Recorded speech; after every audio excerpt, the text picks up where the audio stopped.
Welcome back, fourth graders. We're working on our story, The Lemonade War. We've added another character last time, Scott Spencer. And we found out that the two boys, Evan and Scott, are making a lemonade stand.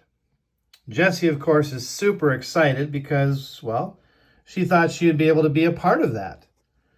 But soon found out that the boys had no intention of her joining them in their lemonade stand. If you take a look at the sign, Jessie, of course, noticed right away there was something wrong. It says up here, "You spelled lemonade wrong. It's an O, not an I." But she thought, oh good, a lemonade stand, my favorite thing to do.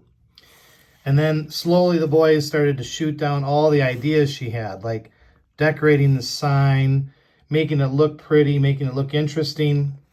So they left it, just like you see there. That's their lemonade stand sign.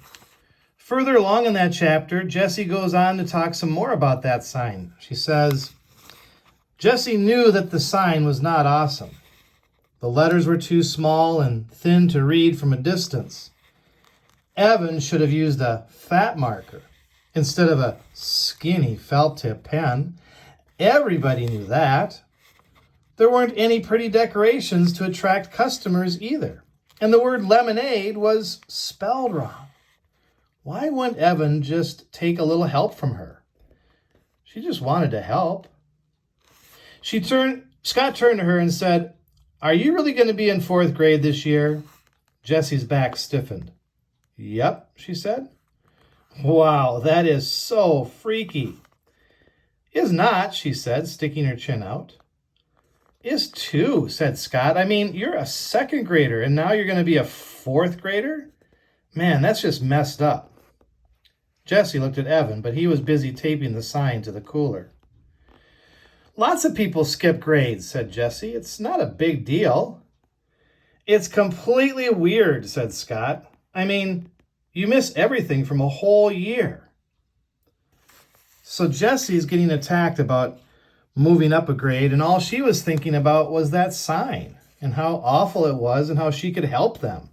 And she's so confused why they don't want her help.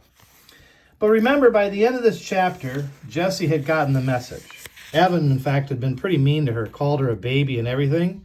And that's when she kind of had this outburst. And halfway up the stairs, she stopped and shouted, "And I am not a baby." You continued in this chapter then, Joint Venture, chapter 3, and either you read it on your own or your teacher read it with you, or if you listened to it on Canvas. You made it through this chapter and found out that Jessie had a plan. She was going to make her own lemonade stand, seeing that the boys were not going to include her in theirs. And she partnered up with somebody. Pretty smart of her to partner up with somebody. She decided to have this joint venture where she partnered up with a girl that was in the neighborhood and also a girl that Evan knew pretty well. In fact, Jessie even thinks that Evan maybe has a little crush on her. So further on in that chapter, the boys had set up their lemonade stand and the girls had set up theirs, but both Evan and Scott had no idea that Jessie was doing her own lemonade stand. And the boys started to realize, wait a minute, business wasn't going very well. There wasn't a whole lot of people coming to their lemonade stand. So further on in that chapter, right here, Evan said, "Hey, hang on for a minute, okay?" and set off down the street. As soon as he rounded the curve, he knew why business had fallen off so badly. There was Jessie and Megan Moriarty from the class that Evan was in and now Jessie was going to be in.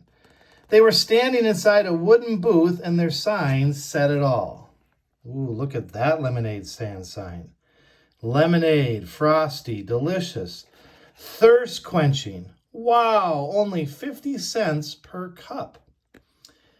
No wonder business had fallen off. Evan had no idea that Jessie was even doing this.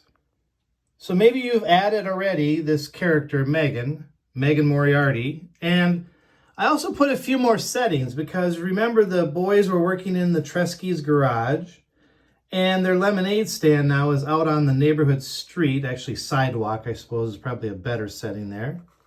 We want to keep adding on to our index card as we come across new characters and new settings. You may have also noticed as you were reading last time that there's a lot of math that starts to come into this story. Because as you know, with a lemonade stand, they're dealing with money. In fact, Evan struggles with math, and so here he is trying to solve this problem in his head. He's thinking, let's see, if 1 cup of lemonade sells for 50 cents and you sell 14 cups of lemonade, how much money have you made? Oh, word problems. Evan hated word problems, and this one was impossible anyway. He was pretty sure, though, that he had the right equation. 14 times 50 equals. Your assignment today is to go onto Canvas and try to design your own lemonade stand sign. Use some of the things you learned from the story, some of the lessons maybe from Jesse and from Evan, and try to design your own lemonade stand sign.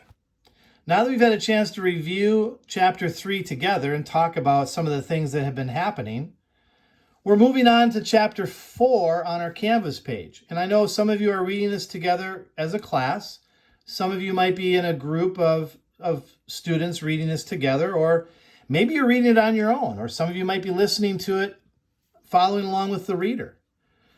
Whichever way you're doing this, try to get through Chapter 4, and that sign that you're making, that lemonade stand sign, can be done either before or after that, depending on your teacher and what they want you to do. But we're moving ahead. We're moving into Chapter 4 to find out what happens next. This lemonade war is just going to start to heat up. That sounds like an idiom to me, maybe. Well, I hope you enjoy it. Have fun. Good luck. We'll see you again tomorrow.